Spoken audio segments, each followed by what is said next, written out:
A graça e a paz de Jesus, igreja. É um privilégio nós estarmos aqui hoje, mais uma vez, para podermos continuar nosso estudo da Palavra de Deus. Eu convido você a abrir a Bíblia comigo na carta do apóstolo Paulo aos Efésios.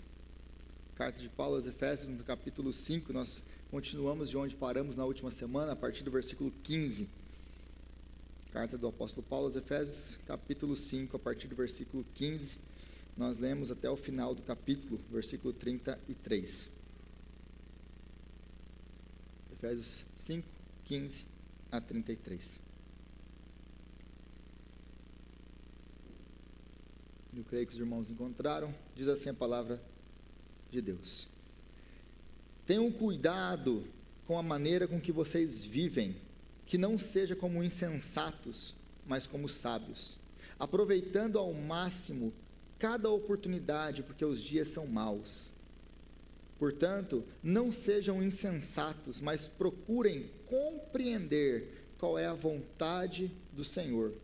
Não se embriaguem com o vinho que leva à libertinagem, mas deixem-se encher pelo Espírito, falando entre si com salmos, hinos e cânticos espirituais, e louvando de coração ao Senhor, dando graças constantemente a Deus Pai por todas as coisas, em nome do nosso Senhor Jesus Cristo.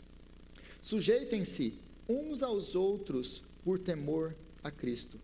Mulheres, sujeitem-se cada uma ao seu marido, como ao Senhor, pois o marido é o cabeça da mulher, como também Cristo é o cabeça da igreja, que é o seu corpo, da qual ele é o Salvador.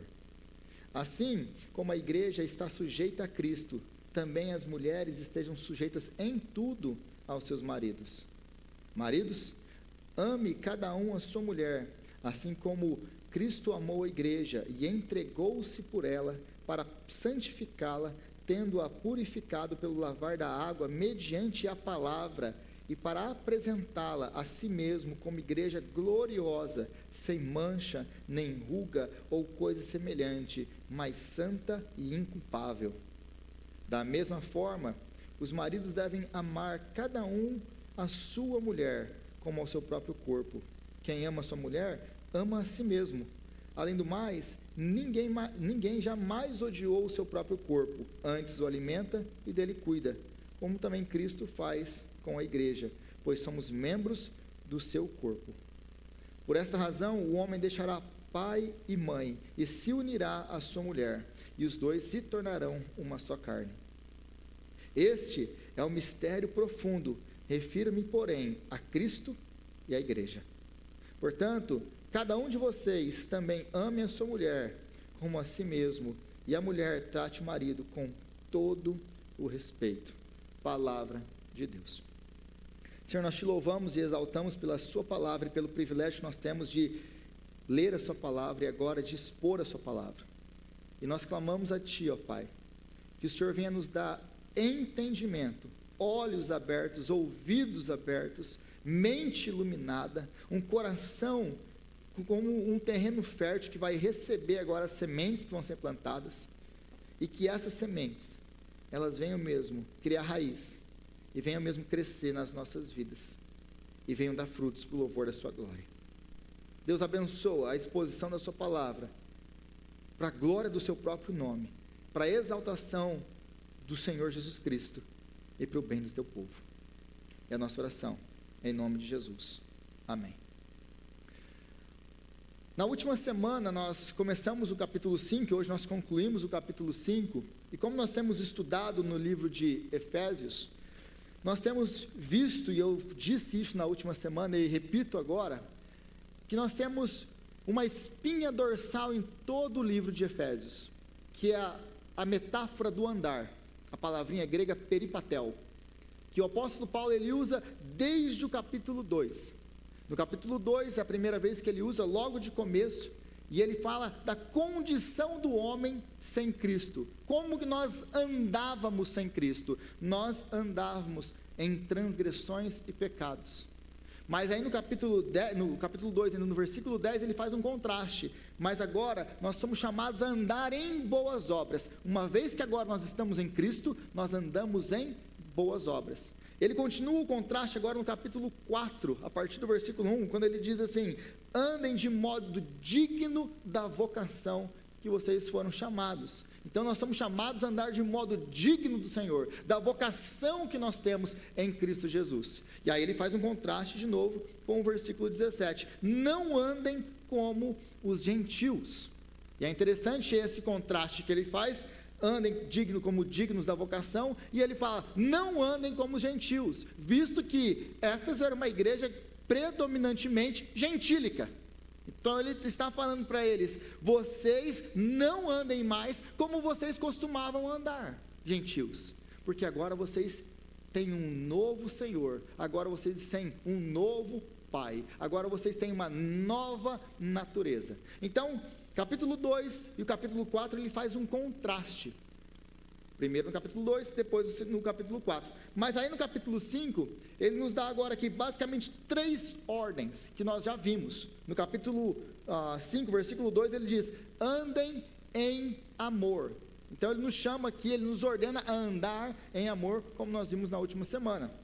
No capítulo 5, ainda no versículo 8, ele diz: andem como filhos da luz. Esse foi o nosso tema da última semana: andando como filhos da luz. E no capítulo 5 ele nos mostra o que era andar como filho da luz, o que era andar no temor do Senhor, o que é andar em amor. Então isso tudo que ele começou no capítulo 4, e o capítulo 4, até o capítulo 6, estão tudo conectado aqui. Depois que ele estabeleceu no capítulo 1 ao capítulo 3, a base teológica da nossa salvação, uma vez que nós fomos salvos, uma vez que nós agora não estamos mais mortos em delitos e pecados, agora nós andamos em novidade de vida. A partir do capítulo 4, então, ele vai nos dar a ética cristã, como que aqueles que foram salvos, capítulo 1, 2 e 3, devem andar agora, capítulo 4, 5 e 6. Essa é a divisão de todo o livro. E hoje nós vamos ver então que a partir aqui do versículo 15, ele nos chama a andar, mais uma vez, continuando a metáfora do andar: andem como sábios e não como tolos.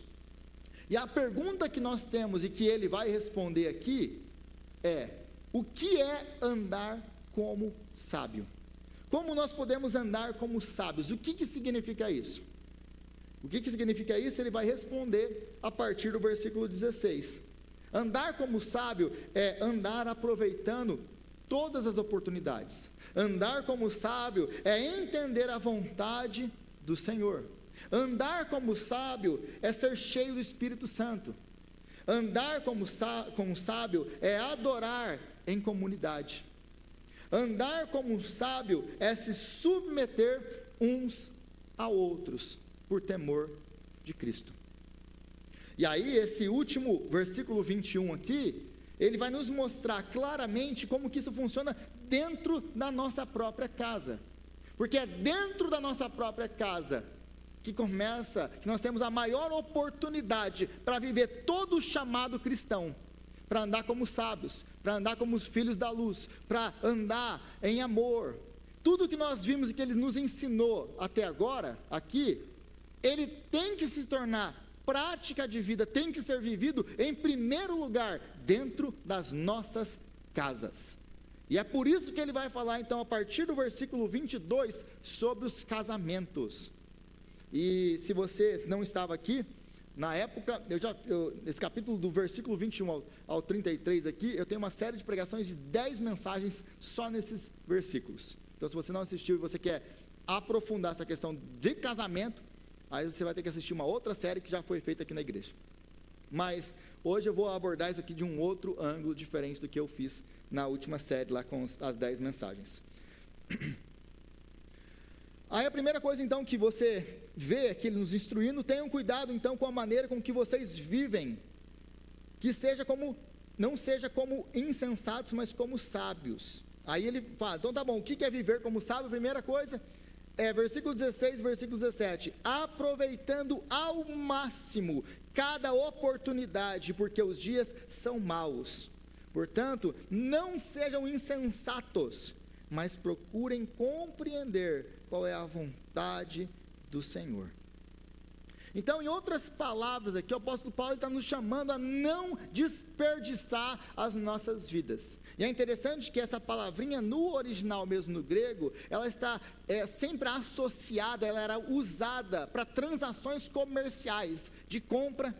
Você está comprando alguma coisa. E aqui ele está falando para nós sermos sensatos, é remir o nosso tempo, é comprar, é aproveitar. Você sabe quando você acha alguma coisa que está muito barata, aí você vai lá e compra. É mais ou menos essa metáfora que ele estava usando aqui. Vocês não desperdicem a oportunidade. É um uso comercial dessa palavra. É comprar o tempo. Nós conhecemos muito bem esse negócio de comprar tempo aqui, né? Porque nós vendemos hora. Nós trabalhamos, a maioria de nós pelo menos, por hora. Então nós sabemos muito bem quanto custa uma hora nossa. Eu lembro quando eu acabei de chegar aqui no país, e eu ainda calculava qualquer coisa que eu ia comprar pelo tanto de horas que eu ia ter que trabalhar para aquilo. Então, nossa, eu vou comprar essa roupa. Não, essa roupa vai me custar, nossa, não vou não, porque essa roupa vai me custar 5 horas no meu trabalho. Não vou comprar isso não. Então, eu fazia essa matemática, sempre calculava tudo por hora de trabalho. O que o apóstolo Paulo está nos mostrando aqui é mais ou menos essa ideia. A nossa vida, nós temos oportunidades limitadas. Nós não temos todo o tempo do mundo. Nós não temos a eternidade nesse mundo, nessa dispensação, com as oportunidades que nós temos para evangelizar, para viver de maneira que agrada ao Senhor aqui, nesse momento. A nossa vida tem um final. E porque nós vivemos num mundo mau, aproveitando então ao máximo cada oportunidade, porque os dias são maus. Porque nós vivemos num mundo dominado pelo pecado, nós não temos muitas oportunidades. Então, toda a oportunidade que nós temos que aproveitar, comprar cada uma delas e escolher bem. E não desperdiçar, versículo 17, portanto, não sejam insensatos, mas procurem compreender qual seja a vontade do Senhor. É não viver e não desperdiçar. Se você tem uma quantidade de dinheiro, esse aqui é o seu dinheiro, você precisa você ganhou o seu salário, você vai sair desperdiçando o seu salário com qualquer coisa? Você vai comprar a primeira coisa que você vê? Você vai comprar tudo o que você deseja? Não, porque você tem uma quantidade de dinheiro limitada. Se você gastar esse dinheiro com coisas que você não deveria, você não vai conseguir gastar com aquilo que você deveria gastar. Com o sustento da sua casa, pagar suas contas. Então, essa é a metáfora aqui. Se você gasta a sua vida com coisas triviais, se você gasta a sua vida com coisas desnecessárias, se você gasta a sua vida vivendo para as coisas desse mundo, você está desperdiçando a sua vida. É isso que o apóstolo Paulo está dizendo aqui em outras palavras. Você está gastando os recursos limitados que você tem para viver uma vida dissoluta, para viver uma vida que não agrada a Deus, que é contrário a tudo aquilo que ele falou antes. Viver como filhos da luz, viver em amor, viver dignos da vocação que nós somos chamados. Viver uma vida dissoluta, viver para as coisas desse mundo, é desperdiçar a nossa vida. É disso que ele está falando aqui. Então, o chamado do sábio aqui é calcular cada movimento, cada dia, e não desperdiçar nenhum deles, porque os dias são maus. Então, o que nós podemos aprender com esse versículo logo de cara aqui, com esses versículos iniciais aqui? Que nós somos assim, procrastinadores. O que é ser um procrastinador? Talvez você nem conheça essa palavra. Procrastinador é aquela pessoa que deixa tudo para a última hora, como todo bom brasileiro faz, né? É interessante que a gente tem coisas para fazer, mas a gente só faz as coisas que nós deveríamos fazer, que nós sabemos que nós deveríamos fazer, na última hora. É na hora que a gente está atrasado, é na hora que já não dá mais tempo. Você tem todo o tempo do mundo para fazer, mas nós escolhemos deliberadamente fazer na hora que já não tem mais tempo. Nós sempre, não, ainda tenho tempo, e vai jogando, vai postergando isso para o máximo que a gente puder. Nós vivemos assim. Em vez de aproveitar o nosso tempo, desperdiçando o nosso tempo e pensando que no final eu faço o que eu tenho que fazer. Nós passamos a vida inteira falando, 1 hora eu oro mais, 1 hora eu leio mais a Bíblia, 1 hora eu vou servir na igreja. Mas essa hora nunca chega e a vida vai sendo desperdiçada com coisas triviais, inúteis. E nós daremos conta de cada uma dessas coisas diante do Senhor. Esse é o chamado aqui do apóstolo Paulo para nós então. Nós somos aquele tipo de gente que gasta horas em rolagens infinitas de social media, mas somos incapazes de gastar 10 minutos em oração. Gastamos horas, meus irmãos, calcula aquele tempo que você fica na cama rolando aquela barrinha lá. Calcula aquele tempo e vê o quanto de Bíblia você poderia ter estudado naquele momento que você ficou rolando aquela barrinha lá. E Satanás foi te prendendo naquilo ali, até você não aguentar mais. Depois de 2 horas, agora eu vou dormir. Você tinha 2 horas para inundar a sua cabeça na palavra de Deus. Você tinha 2 horas que você podia ter investido em oração, em relacionamento com o Senhor. E você preferiu gastar com coisas triviais. O apóstolo Paulo está condenando exatamente isso aqui. Nós devemos calcular o nosso tempo, porque os dias são maus. E aí ele busca, então, ele fala assim, busquem entender qual seja a vontade de Deus. Isso aqui, durante os anos de ministério, a gente vai ver, né? Especialmente os jovens, essa questão de, qual que é a vontade de Deus para a minha vida? Às vezes nós ficamos tão bitolados nesse negócio de querer saber a vontade específica de Deus para a minha vida. E aí eu fico querendo revelação, ou profetada, e aí eu corro de um lado para o outro atrás de profetada. Você está risado, né, Sherlon? Eu corro de um lado para o outro atrás de profetada, e em vez de correr para a palavra de Deus, meus irmãos, deixa eu falar uma coisa, sabe qual que é o problema? O nosso problema não é não entender a palavra de Deus, não é não entender a vontade de Deus. A vontade de Deus para nossas vidas está claramente escrita nesse livro. O nosso problema não é não saber a vontade de Deus para nós. O nosso problema é um problema de obediência, porque aquilo que está revelado claramente aqui, nós não queremos obedecer.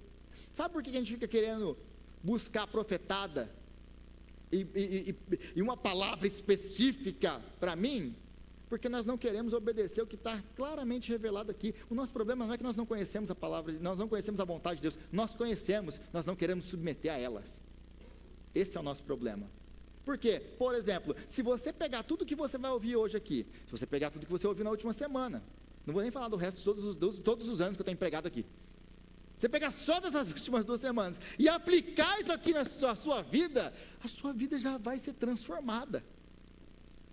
Então, nós busquem a vontade de Deus. Mas aí a gente pensa assim, o apóstolo Paulo agora ele vai falar, não, nós temos que buscar a palavra de Deus aí, buscar a vontade de Deus, então a gente vai ter que correr atrás para saber qual que é isso aí. O apóstolo Paulo não deixa isso para nós. Ele vai deixar para nós aqui o que é a vontade de Deus. Os próximos versículos vão deixar muito claros para nós, por exemplo, no relacionamento do marido com a sua esposa. Ele vai deixar muito claro para nós como que ele espera que as esposas se relacionem com seus maridos e como que os maridos se relacionem com as suas esposas. Essa é a vontade de Deus para a sua vida. Então, buscar a vontade de Deus para a sua vida nada mais é do que você ler a palavra de Deus e obedecer a palavra de Deus. Não é um mistério, mas nós gostamos do mistério.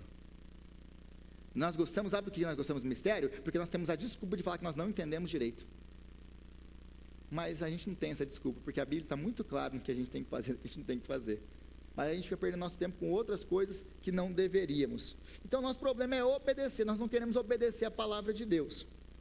Aí no versículo 18, ele continua, né, sobre o que é, então, aproveitar o máximo e viver essa vida de sábio. Versículo 18, não se embriaguem com o vinho que leva à libertinagem, mas deixem-se encher pelo Espírito.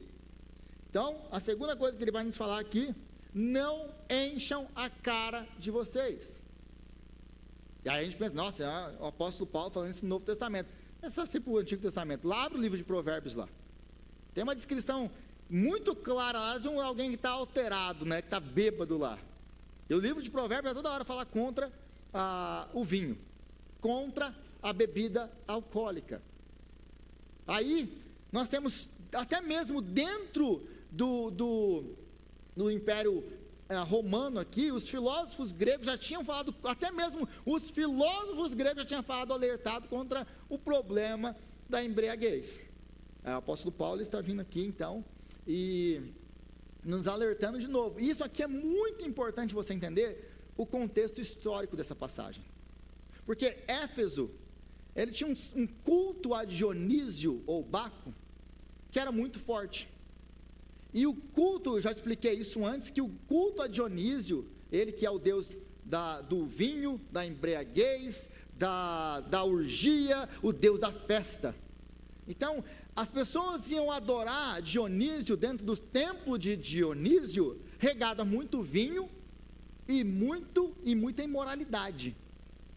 Então, aquelas festas viravam verdadeiras orgias sexuais. E as pessoas que adoravam eles, o vinho para eles era o sacramento deles. Quanto mais vinho você bebesse, quanto mais alterado você ficasse, você conseguia entrar em transe e se conectar com a divindade. Essa era a maneira de adoração para eles. Quanto mais bêbado, melhor para você entrar em conexão com o divino, com o Deus Baco ou Dionísio deles. Então nós temos uma igreja cheia de gente que viveu isso aqui na prática. E quando o apóstolo Paulo fala, olha, não se embriague com vinho, para eles isso aqui não é teoria. Ele está falando para uma igreja, para um povo que acabou de sair disso daqui, e está pensando que adorar o Senhor é estar cheio de vinho também. Não, se era assim lá no culto com Dionísio, aqui deve ser assim também. Então, bora, aí ó, tá, aqui nós temos até a Santa Ceia. Essa Santa Ceia deve ser um negócio bem legal, né? Porque a gente vai comer aqui o corpo de Cristo e beber aqui o sangue de Cristo. Lá era um pouquinho diferente, mas era com vinho também. Então, bora manguaçar aqui o negócio. Aí a gente vai para Corinto, né? A carta aos Coríntios. Aí o apóstolo Paulo fala, enquanto uns não tem nada, passa fome, outros estão bêbados. Da onde que vocês acham que eles aprenderam isso? Dos cultos pagãos, que eles importaram para dentro da igreja. É isso que está acontecendo aqui. Então o que o apóstolo Paulo está falando aqui, ele não está falando, e como nós entendemos hoje, eu chego aqui para vocês, gente, para de encher a cara. Tem uma conotação aqui, espiritual, de adoração aos demônios. É isso que ele está falando. E, o que acontece para eles aqui, é que eles se associavam com isso, eles se intoxicavam com todo esse vinho, eles tinham esse êxtase, essa conexão com o divino, que eles queriam importar para dentro do cristianismo. O apóstolo Paulo fala, porque nós não nos enchemos de vinho para experimentar essa conexão com o divino, nós experimentamos de uma outra maneira, e se chama Espírito Santo. É Ele quem faz isso. É através do Espírito Santo que nós então experimentamos o Senhor. E qual que é as consequências e agora práticas que o apóstolo Paulo ele deixa tanto para aquele povo quanto para nós hoje com relação ao álcool e ao consumo excessivo de bebida alcoólica? O que acontece quando nós estamos embriagados? A embriaguez, o álcool, ele vai abrir várias portas na nossa vida, de comportamentos que vão destruir, que vão ser completamente contra a tudo aquilo que ele acabou de nos chamar para ser. Andar em amor, dignos da vocação, tudo que ele falou antes. O álcool vai destruir tudo isso. Aí a pessoa intoxicada, alcoolizada, primeira coisa, ela perde discernimento moral. A pessoa já percebeu que pessoas que estão bêbadas, elas perdem completamente o pudor e a moralidade? Elas ficam engraçadinhas? A outra coisa, elas perdem o autocontrole. Você pode dirigir depois que você bebeu? Você perdeu seu autocontrole.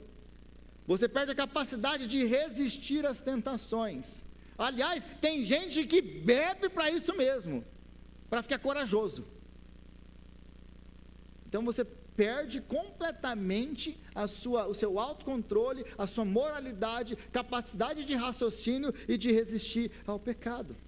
Você já não, aliás, o que é pecado agora para você que você já está bêbado? Já perdeu completamente essas barreiras. Aí a pergunta que fica para nós é: quantos adultérios já não começaram com algumas taças de vinho? Quantos casamentos já não foram destruídos por causa de algumas taças de vinho? Quantas palavras destrutivas nós já não falamos, influenciados pelo álcool? Quantas decisões desastrosas já não foram tomadas por influência do álcool?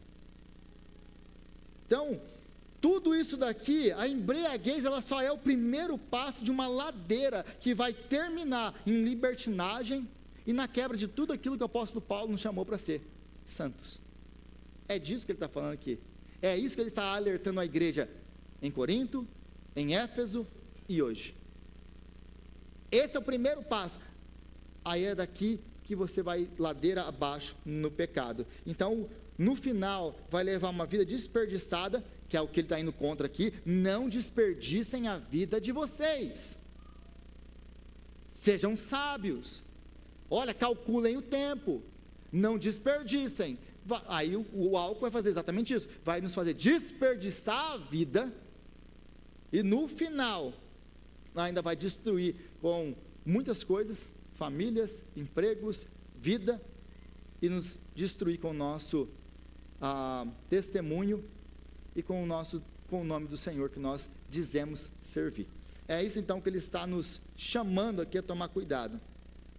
Então, nós precisamos entender que existe mesmo em nós, e isso é genuíno, uma vontade ou um desejo pelo transcendente, uma vontade, um desejo por essa relação com Deus, que foi cortada no Éden. Mas essa transcendência, essa experiência que nós queremos ter com o divino, que eles faziam através do álcool, tem gente que faz até hoje através do álcool, das drogas, do entretenimento, enche a cara dessas coisas aqui, para poder fazer o quê? Para saciar essa vontade e essa sede com o relacionamento com Deus. Mas o que o apóstolo Paulo está nos mostrando aqui, é que essas coisas são incapazes de preencher e de nos fazer nos relacionar com o transcendente, com o divino, com Deus. Existem então basicamente duas maneiras que nós podemos, ou que as pessoas pensam que existe, para a gente poder se relacionar com o transcendente. A primeira delas é através das drogas, do álcool, do entretenimento, de distrair a sua cabeça com várias coisas, né? E essas, todas elas prometem alegria, mas o que elas entregam no final? Ressaca. Mas existe uma verdadeira maneira de nós nos relacionarmos com o Senhor, e essa é a única verdadeira, que é através do Espírito Santo. Então não sejam cheios de vinho, o literal que seria isso, não sejam cheios de vinho, sejam cheios do Espírito, porque só o Espírito Santo vai poder conectar vocês com o divino, vai poder conectar vocês com aquilo que Dionísio prometia através do vinho. Não é o vinho, é o Espírito que faz isso, conecta vocês com o Senhor, e no Senhor agora, vocês vão poder experimentar a verdadeira alegria, que vinho, drogas, entretenimento, sexo, nada pode preencher.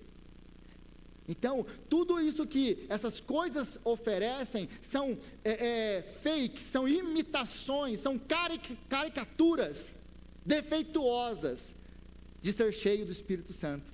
Aquilo que o vinho promete, é isso que o apóstolo Paulo está falando, é uma caricatura do que realmente é ser cheio do Espírito Santo, porque os dois vão alterar a sua mente. Ser cheio de vinho vai alterar a sua mente para o mal, mas ser cheio do Espírito Santo vai alterar a sua mente para as coisas de Deus. Essa é a distinção que ele quer fazer aqui para nós.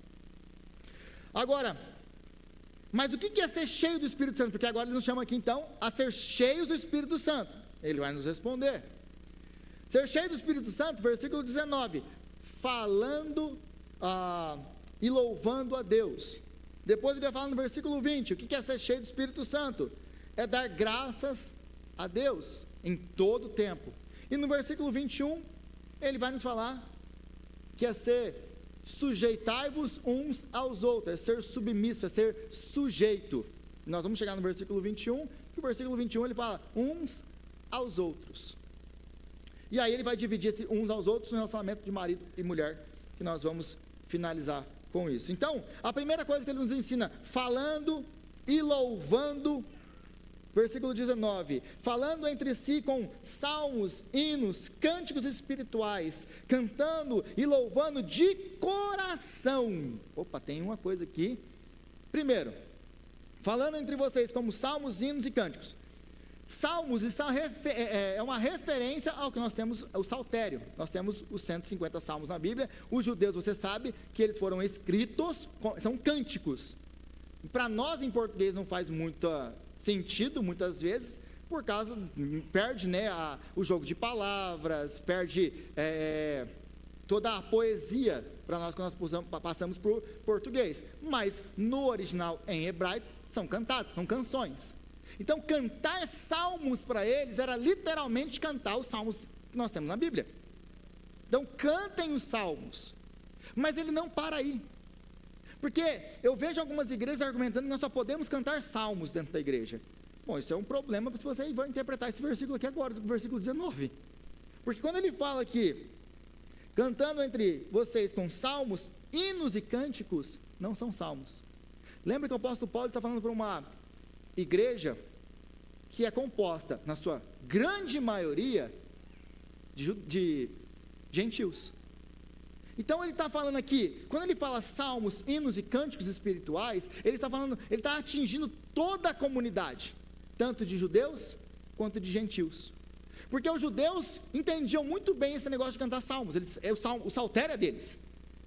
Mas os gregos, eles para os seus deuses, eles compunham hinos. Então, quando o apóstolo Paulo está falando assim, olha, nós temos inscrições da cidade de Éfeso, por exemplo, inscrições que mostravam, que atestavam que existiam guildas.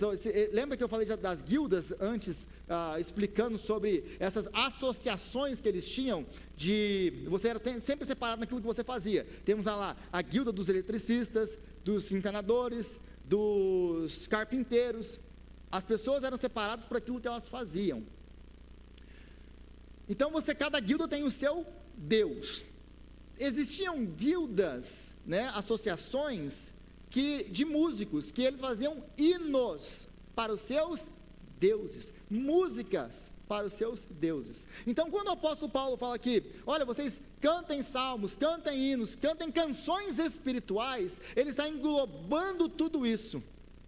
Ele está falando que nós devemos cantar a palavra de Deus, o saltério, os salmos, mas também existem compositores cristãos, homens que compunham hinos para a glória de Deus, e está tudo ok cantar essas músicas, faz parte da liturgia da igreja, não é pecado, pode cantar na igreja, está escrito aqui.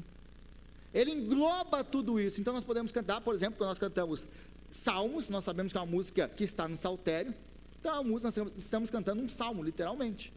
Agora, a maioria das vezes nós cantamos hinos de louvor ao Senhor, que são músicas que foram através da palavra de Deus, são trechos que foi de uma maneira poética feito, e nós fizemos então uma música, ou autores, eu não faço música, os autores fizeram músicas.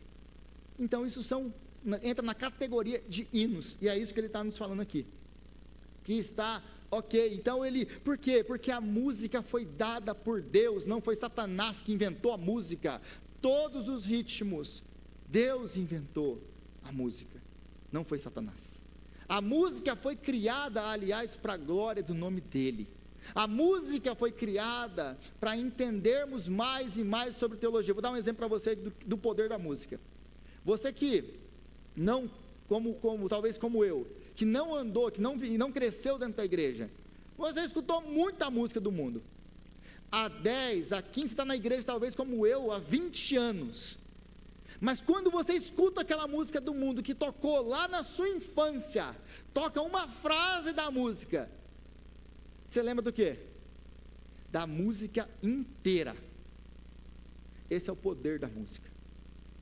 Quando então a música foi dada para nós, com essa grande ferramenta de nos ensinar teologia, é por isso que nós devemos prezar sempre por músicas que nos ensinem a palavra de Deus, porque aquilo fica na sua cabeça.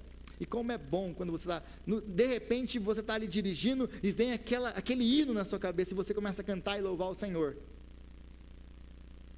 Porque você não precisa mais nem de música no seu carro, ou você está em algum lugar trabalhando e vem aquela música na sua cabeça e aí de novo você está cantando e adorando o Senhor, em todo tempo, em qualquer lugar, porque você está saturado disso aqui. Mas é importante que ele fala aqui no finalzinho do versículo,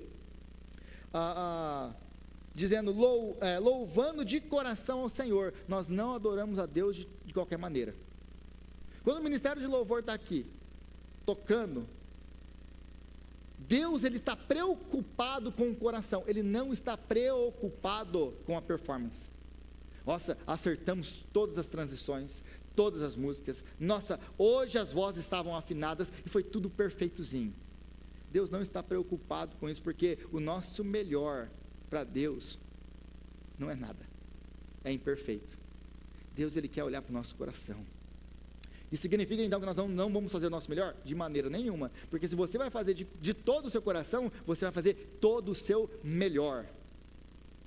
Deus, ele não aceita coisas pela metade. Quando você vai para o Antigo Testamento e você vê que os carneiros, os sacrifícios tinham que ser levados para Deus, sem nenhum defeito, Deus não aceita defeitos na sua adoração. Eles tinham que apresentar animais sem defeito. Até hoje é assim. Nós temos que apresentar diante do Senhor o nosso sacrifício de louvor perfeito. Deus, ele olha o nosso coração. Como que seria se Deus estivesse olhando o coração de vocês hoje, no momento de adoração? Você adorou o Senhor com todo o seu coração? Ou, como costuma acontecer conosco, no momento da adoração a gente está viajando, a nossa cabeça nem está aqui, os pés estão aqui, mas nosso coração e a nossa mente está em outro lugar. Meus irmãos, vocês acham que Deus aceita uma adoração dessa? Eu não aceitaria uma adoração dessa. Imagina Deus. Deus, nosso chamado para adorar a Deus é de todo o nosso coração. Deus não aceita coisas feitas pela meia boca, e não aceita alguma coisa, eu vou lá porque eu tenho que ir lá, eu vou adorar, porque, não, Deus nos chama para buscarmos, louvarmos de todo o nosso coração. Versículo 20, ele continua, ele diz, dando graças constantemente a Deus Pai por todas as coisas, dando graças a Deus Pai por algumas coisas, pelas coisas melhores, pelas coisas boas, pelas bênçãos, que nós consideramos bênçãos. É isso que o texto está falando aqui? Dando graças a Deus Pai por todas as coisas. Não faz diferença. Mas como assim, por todas as coisas? Como que eu vou adorar toda hora por todas as coisas? Como que eu vou dar graças por todas as coisas? Eu seria um hipócrita se eu estivesse adorando e dando graças a Deus quando acontece uma tragédia comigo. Isso é hipocrisia. Não, isso não é hipocrisia, isso chama confiança, de entender que o amor de Deus não é medido na sua vida pelas bênçãos que você recebe, porque a nossa tendência só é de adorar a Deus e louvar a Deus quando está tudo indo bem. Quando as coisas estão ruins, quando a coisa não está andando do jeito que a gente acha que deveria andar, o que é a primeira coisa que a gente começa a fazer? Reclamar. O apóstolo Paulo fala, não. Sabe por quê? Porque quando nós damos graças a Deus em toda e qualquer circunstância, nós demonstramos que a nossa vida, que a nossa adoração, ela não depende de circunstâncias boas para adorarmos a Deus. Ela significa que nós não nos relacionamos com Deus com um relacionamento de troca, com um relacionamento comercial. Eu não adoro a Deus porque Ele me dá boas coisas. Eu adoro a Deus por quem Ele é. Eu adoro a Deus porque Ele já me abençoou com todas as sortes de bênçãos nas regiões celestiais, como o livro começa dizendo, em Cristo Jesus. Nós já somos mais do que vencedores. Nós já fomos abençoados em Cristo Jesus. Então não importa o que aconteça aqui e agora, porque nada, absolutamente nada, pode nos separar do amor de Deus, que é nosso por meio de Jesus Cristo, o nosso Senhor. Pois eu estou certo que todas as coisas cooperam para o bem daqueles que amam a Deus, inclusive aquelas que nós chamamos de desgraça, inclusive aquelas que nós não gostamos. Todas, quando o apóstolo Paulo fala em Romanos capítulo 8, todas as coisas cooperam para o bem daqueles que amam a Deus, ele está incluindo todas, até aquelas que você considera maldição. Deus, Ele pode reverter para o seu bem, porque Deus fez isso na cruz. Ele transformou a maior tragédia da humanidade na maior bênção da humanidade, em Cristo. Então nós não adoramos a Deus quando está tudo bem. Se Deus fizer, Ele é Deus. Se Ele não fizer, Ele é Deus. Eu gosto muito da história dos 3 amigos de Daniel. O Nabucodonosor, ele chega para eles e fala: vocês não vão adorar a minha imagem, não? Vocês não sabem que eu tenho poder para mandar vocês para a fornalha? Se vocês não adorarem, eu vou mandar vocês para lá. O Nabucodonosor é o seguinte: você pode mandar a gente para lá, e o Deus que nós servimos, Ele é capaz de nos tirar de lá e de nos salvar das tuas mãos, mas saiba de uma coisa: se Ele não fizer, nós não vamos adorar a imagem. Ele pode fazer, mas se Ele não fizer, Ele continua sendo o nosso Deus, e eu vou continuar adorando Ele da mesma maneira, porque o meu relacionamento com Deus não é condicionado a bênçãos materiais, a livramentos físicos. O meu relacionamento com o Senhor é baseado em uma única coisa: Ele me amou em Cristo Jesus. É isso, é só isso. Então o nosso chamado é para dar graças em todo o tempo. E aí nós entramos no versículo 21, e infelizmente para nós, eu não sei qual versão da Bíblia que você tem, mas a NVI, no versículo 21, sujeitem-se uns aos outros por temor a Cristo. Ele faz uma separação entre o versículo 21 e o versículo 22. Mulheres, sujeitem-se cada uma ao seu marido, como ao Senhor. Mas é interessante aqui que no texto original em grego, primeiro, no versículo 22, não tem esse verbo, sujeitem-se. Esse verbo está apenas no versículo 21. Então o versículo 21, ele governa o que vem depois dele aqui. Então, o versículo 21, em outras palavras, simplificando isso aqui, ele vale não apenas para as mulheres, mas também para os homens. O texto está nos dizendo, porque ele é o último de tudo isso aqui, dessa lista aqui, depois que ele veio aí, a partir do versículo 18, não se embriaguem, versículo 19, falando aí, né, com salmos, hinos e cânticos, 20, dando graças, agora o 21, o que é ser cheio do Espírito Santo? É estar sujeito uns aos outros, mulheres e homens. Essa distinção, essa separação entre o versículo 21 e o versículo 22 não existe. É uma infelicidade que nós temos aqui. Mas eu entendo a motivação deles, porque agora ele vai transicionar e ele vai falar dos deveres conjugais. Eu entendo o comitê de tradução por ter feito isso, mas muitas vezes essa divisão de capítulos e versículos da Bíblia, ela obscurece o nosso entendimento da palavra de Deus. E é por isso que nós precisamos estudar a palavra de Deus. Então, esse particípio grego aí, o sujeitando-se, né? É interessante que ele conecta, não apenas, ele vale para os próximos versículos que vem pela frente, tanto mulher para homens, mas ele conecta, ele é uma ponte que que conecta entre aquilo que já foi falado até o versículo 19 aqui, até o 20, com o que vem do 22 em diante. Ser cheio do Espírito Santo é viver um relacionamento, um casamento dessa maneira. É isso que ele está falando aqui. E aí ele vai descrever para nós o que é viver esse relacionamento cheio do Espírito Santo dentro do casamento. Aliás, esses códigos das casas, né, éticos para as casas, nós temos aí o código de ética dentro do casamento, como que você vive. Primeiro o casamento, porque o primeiro é o casamento. É o relacionamento mais importante da nossa vida, é o casamento. Depois ele vai falar dos pais, nosso relacionamento com os nossos filhos, e depois ele vai falar do nosso trabalho, isso nós vamos ver daqui a algumas semanas. Então, primeiro, a questão dos deveres conjugais, relacionamento marido e mulher. Como que funciona na prática aqui? O marido e a mulher, como que funciona na prática um casamento onde um é sujeito ao outro? Começando aí com o marido.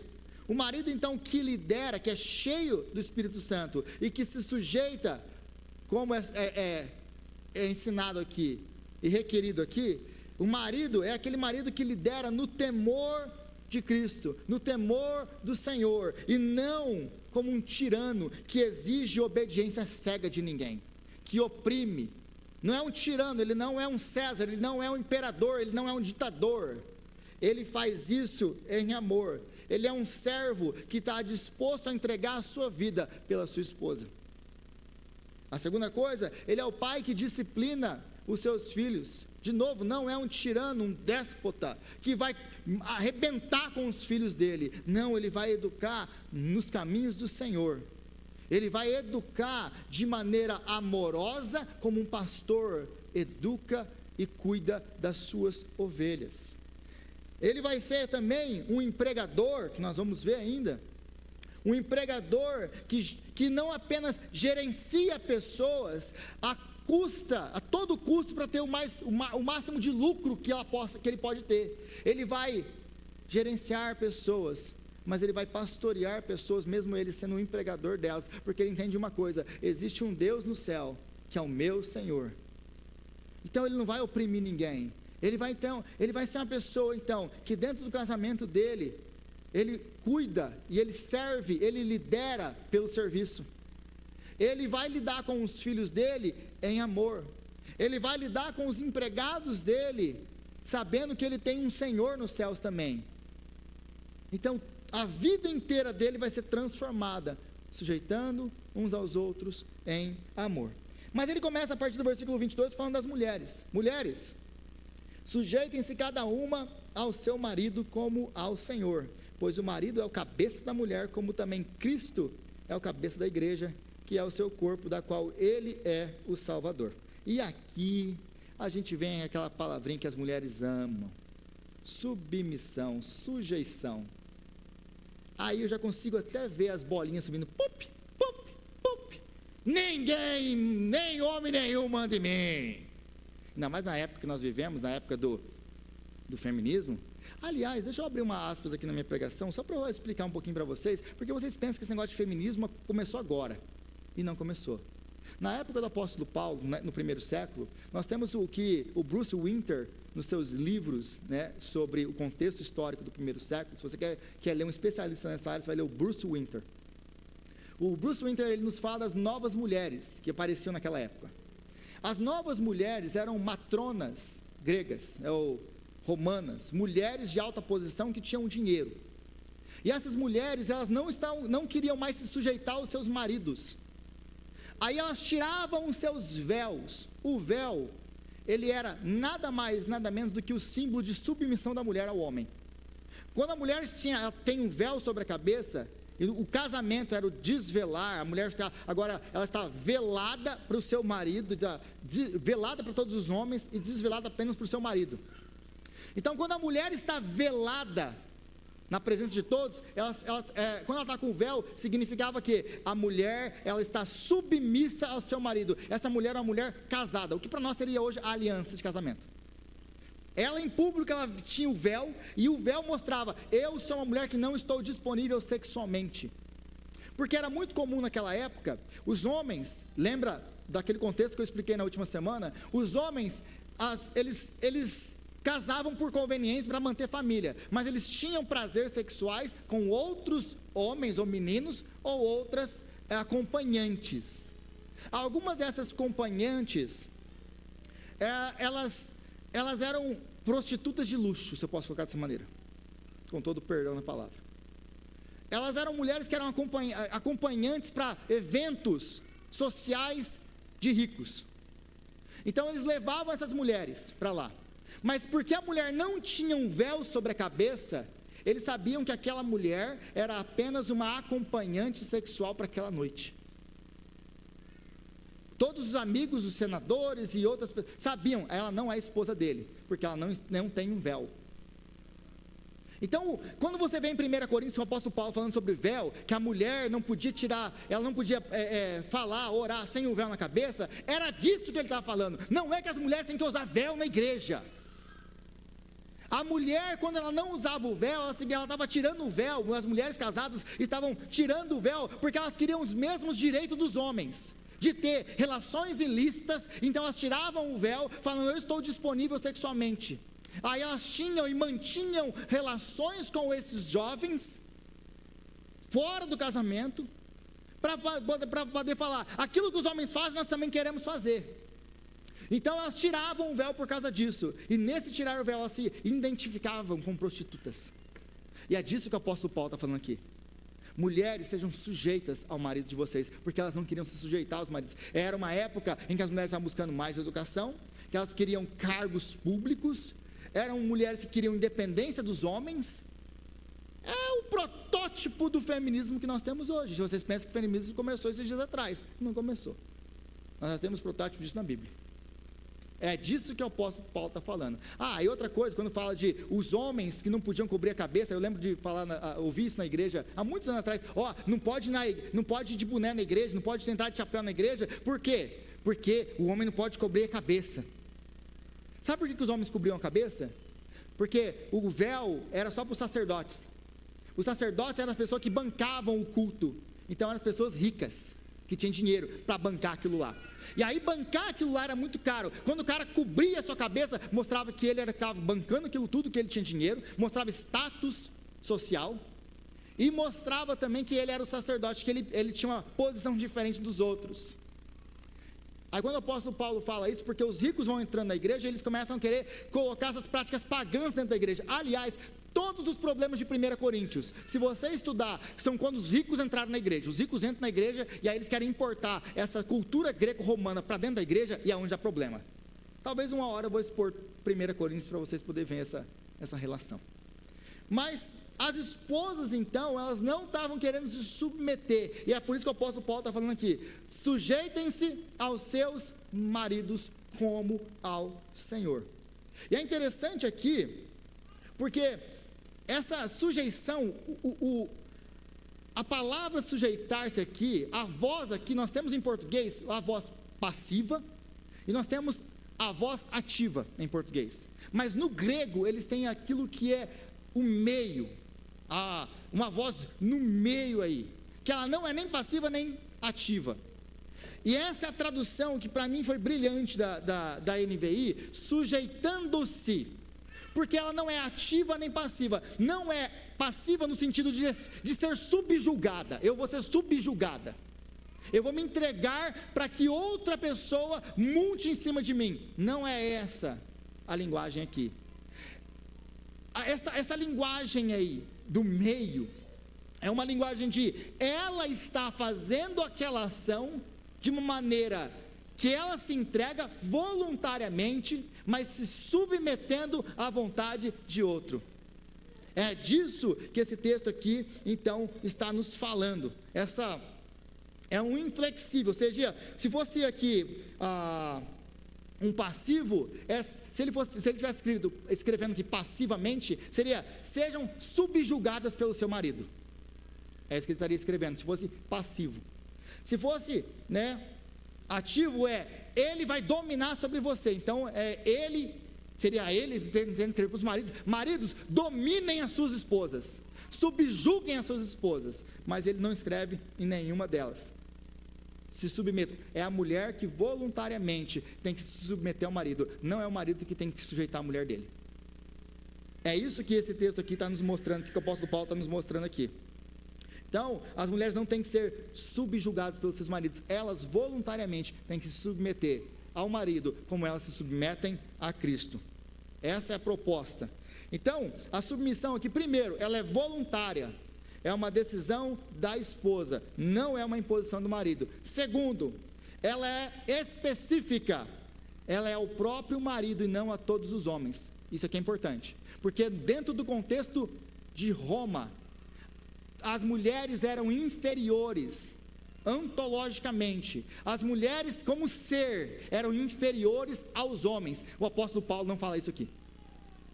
Então, sujeitai-vos uns aos outros, ele coloca as mulheres no mesmo pé de igualdade, de dignidade que o homem, sem eliminar o quê? Sem eliminar a divisão de papéis. Os dois são dignos, porque os dois são portadores da imagem de Deus, mas os papéis são diferentes.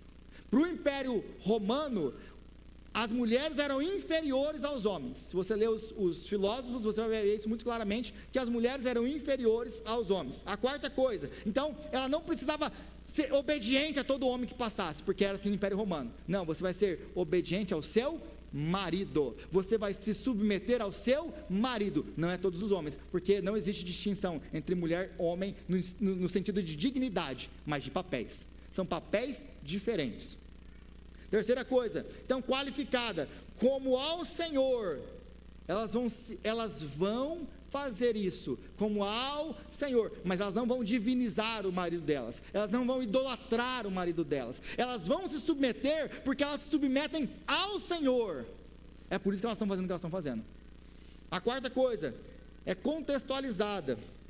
Paulo então vai dedicar, agora ela falou aqui, as mulheres odeiam esses versículos. Quantas vezes, você lê isso aqui, as mulheres nem esperam a explicação, já começam a protestar com isso aqui. Mas elas não veem o que vem depois. Porque o apóstolo Paulo, ele gasta 3 versículos para falar do dever da mulher. Ele vai gastar 9 versículos para falar do dever do homem. O chamado do homem é muito mais rigoroso do que o da mulher. É por isso que ele... E a proporção também aqui é importante, por quê? Porque dentro do Império Romano, o homem, aquilo que o apóstolo Paulo vai fazer aqui agora, de chamar o homem para amar a sua esposa, é uma loucura, é um absurdo. As mulheres tinham que se sacrificar pelos homens, não, nunca os homens pelas mulheres. As mulheres eram inferiores, não os homens. Então, o que o apóstolo Paulo vai fazer agora aqui? A partir do versículo 24, ele vai destruir com todo o pensamento do Império Romano com relação aos homens, a superioridade dos homens. Então, a linguagem aqui de cabeça e submissão, que geralmente ninguém gosta, ela tem sido usada para justificar, justificar maus tratos, justificar abuso, justificar opressão, mas não é nada disso que o apóstolo Paulo está chamando aqui. O apóstolo Paulo aqui, ele chama para responsabilidade das mulheres, mas das responsabilidades das mulheres, tem uma responsabilidade ainda maior sobre os homens, porque ele vai nos mostrar agora a partir do versículo 25 até o 33. Então, versículo 25, maridos, ame cada um a sua mulher, assim como Cristo amou a igreja e entregou-se por ela, para santificá-la, tendo purificado-a pelo lavar da água mediante a palavra, e apresentá-la a si mesmo como igreja gloriosa, sem mancha, nem ruga ou coisa semelhante, mas santa e inculpável. Da mesma forma, os maridos devem amar cada um a sua mulher como ao seu próprio corpo. Quem ama a sua mulher, ama a si mesmo. Além do mais, ninguém jamais odiou seu próprio corpo, antes o alimenta e dele cuida, como também Cristo faz com a igreja, pois somos membros do seu corpo. Por essa razão, o homem deixará pai e mãe e se unirá à sua mulher, e os dois se tornarão uma só carne. Este é um mistério profundo, refiro-me, porém, a Cristo e à igreja. Portanto, cada um de vocês também ame a sua mulher como a si mesmo, e a mulher trate o marido com todo o respeito.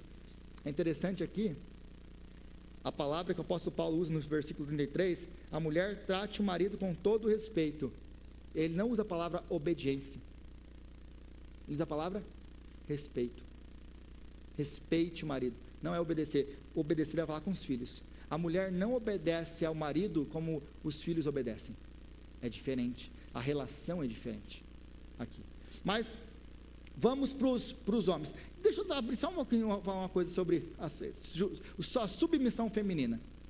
Para as mulheres. Minhas irmãs, se você não se submete ao seu marido, você está em pecado. Ponto. Você está em pecado. O cabeça da casa é o homem. Ele tem que liderar a casa. Significa que você não pode dar a sua opinião? De maneira nenhuma. Temos uma decisão para tomar. O marido compartilha com a sua esposa fala o que ela pensa sobre aquilo. Ele pondera, ele ora, ele busca ao Senhor, assumindo que ele é um homem de Deus. A resposta dele, ele toma a decisão, é dele. Ele é o cabeça. Agora, a mulher tem todo o direito de expressar a opinião dela, de falar o que ela acha, porque ela pode muito bem mudar completamente a opinião do marido dela, porque, olha, não tinha visto por esse ângulo. Aliás, é assim que a igreja é governada, por multiplicidade de elders, de presbíteros. Que aí um fala, outro fala, e a gente, opa, é verdade, não tinha visto por esse ângulo. A casa tem que ser ordenada assim. Mas no final, o marido tem a palavra. Ele decide. A mulher tem que se submeter. Agora, sempre o homem tem que entender que as consequências das decisões dele vai afetar a sua esposa e os seus filhos. É por isso que ele tem que tomar isso com muito cuidado e no temor do Senhor. É muito cuidado. Agora, por um outro lado, tem uns irmãos aí que precisam colocar as calças. Falando com todo amor. Porque é difícil também a mulher se submeter a uma pessoa que ela não consegue sentir firmeza. Ninguém quer ser liderado. Quem quer ser liderado? No trabalho. Vou dar um exemplo no trabalho. Por um líder ruim. Por um cara que não sabe o que está fazendo. Por um cara que não tem atitude. Por um cara que você não pode confiar. Quem quer que você quer ser liderado por alguém assim? Você quer ser liderado por alguém assim no trabalho? Quem quer ser liderado assim por alguém assim no ministério? Quem quer ser liderado por alguém assim em qualquer lugar? Ninguém. Então, se o marido não toma a atitude de homem, de cuidar, de prover, de levantar, de ir atrás, de chamar a responsabilidade para si, é muito difícil, meus irmãos, se submeter a um negócio desse. Porque a mulher pensa, não, se eu não fizer nada, esse homem não vai fazer nada. E aí a culpa é sua. E aí tem outros que aí a personalidade que precisa de uma ajuda das mulheres aí minha irmã, você ora para Deus ajudar esse homem. E dar graça para esse homem. Mas maridos então, amem as suas esposas, ponto. Isso aqui para nós, nossa, que coisa normal, né? Marido ama a sua esposa. Para nós é normal, mas no contexto deles não é. No contexto deles era um absurdo falar para um marido amar a esposa dele. Eles não casavam por amor. Eles casavam só para ter filhos. Prazer eles tinham com outras mulheres ou homens. Eles não amavam as mulheres. Então o que o apóstolo Paulo está falando aqui para eles, amem a sua esposa, é um absurdo para eles. Eu não tenho que amar ela. Aí quando ele fala, se sacrifiquem por ela, aí ele perdeu a razão mesmo. Aí o cara ficou louco. Porque para eles, a mulher tem que sacrificar pelo homem, não o oposto. Então o apóstolo Paulo está sendo completamente contra a cultura aqui, nas suas palavras. Completamente. Então, ele mostra que vocês têm que amar, e ele não coloca condição, isso aqui é muito importante, ele não coloca condição. Por que ele não coloca condição? Porque o homem é chamado para amar a mulher, independente de qualquer coisa. Nós somos chamados para amar as nossas esposas, como Cristo amou a igreja. Como que Cristo amou a igreja? Ele nos encontrou na sarjeta, no lamaçal do nosso pecado, e ele nos amou. Cristo nunca nos amou porque nós éramos bonzinhos, porque nós estávamos limpinhos, por nada em nós. Cristo decidiu nos amar, e ele nos amou, e nos amou até o fim. O chamado do apóstolo Paulo aqui é muito sério para os homens. Homens, amem a sua esposa, as suas esposas, como Cristo amou a igreja e se entregou por ela. É um chamado de abnegação, é um chamado de serviço. A esposa não é escrava do marido, é um marido que se sacrifica por ela, não o contrário. Esse é o chamado. Porque geralmente nós vemos as nossas esposas sacrificando por nós, mas o chamado da Bíblia é diferente. É o homem que sacrifica pela mulher. E aí, meu irmão, minha irmã, vai ser muito fácil você se submeter, irmãos, é muito fácil a sua esposa se submeter a um homem que faz isso, que se sacrifica por ela, que a ama dessa maneira. Você pode ter certeza que você não vai ter problema de submissão quando você amar sua esposa dessa maneira, porque é muito fácil ela ser liderada por alguém assim, mas por um déspota, por um tirano, por alguém que não sabe o que está fazendo, por alguém que não toma atitude, ninguém quer ser liderado por ninguém assim, não é só as mulheres, você também não quer ser liderado por ninguém assim. Então, o marido cristão, ele está sempre perguntando, que sacrifício de tempo, de energia, de preferências pessoais que eu tenho, que eu posso abrir mão, o que eu tenho que sacrificar pelo bem-estar dela, para poder santificá-la, para poder ajudá-la, para poder edificá-la, o que eu posso fazer? Esse é o nosso papel, esse é o nosso chamado. Então o marido cristão, ele não é, mais uma vez, um tirano, que exige serviço, que exige que a mulher abaixe a cabeça, obedeça a ele cegamente. Não, ele a conquista e ele lidera pelo serviço, como Cristo assim nos ensinou. Como que Cristo ensinou aos apóstolos para que eles liderassem a igreja dele? Ele lavou os pés deles, assim como eu fiz, façam com os outros. O nosso chamado como líderes é o serviço, é o líder servidor. Então, fechando aqui, concluindo tudo isso aqui, nós fechamos com o versículo 31 e 32, quando o apóstolo Paulo fala assim, olha, grande é esse mistério, refiro-me, porém, a Cristo e à igreja. Meus irmãos, tudo na palavra de Deus aponta para Cristo, tudo. Então, quando o apóstolo Paulo reinterpreta agora, aplicando isso aqui a Cristo, ele mostra que Cristo é o cumprimento de todo casamento. O casamento foi criado para demonstrar o evangelho de Jesus Cristo.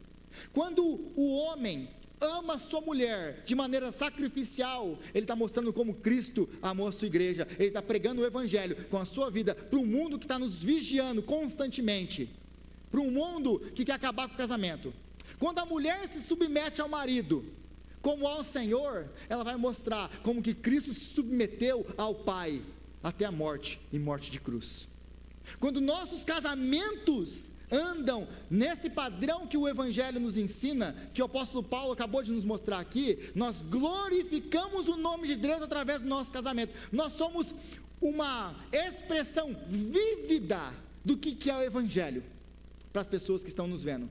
Contudo, quando o nosso casamento é disfuncional, quando o nosso casamento é um desastre, quando o nosso casamento é só briga, é só problema, é só discussão, é mulher que não se submete, é o marido que não sabe liderar, e isso vai gerando todo tipo de caos, é os filhos que estão uma bagunça. Quando a nossa família, o nosso casamento está acabado, está destruído lá, por causa da nossa desobediência à palavra de Deus, nós estamos fazendo um desfavor para o Evangelho.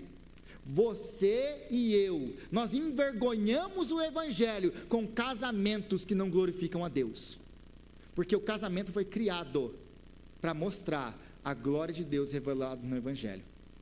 Então nosso chamado é cuidar dos nossos casamentos, não apenas do nosso testemunho pessoal particular, nós somos chamados para cuidar do nosso casamento.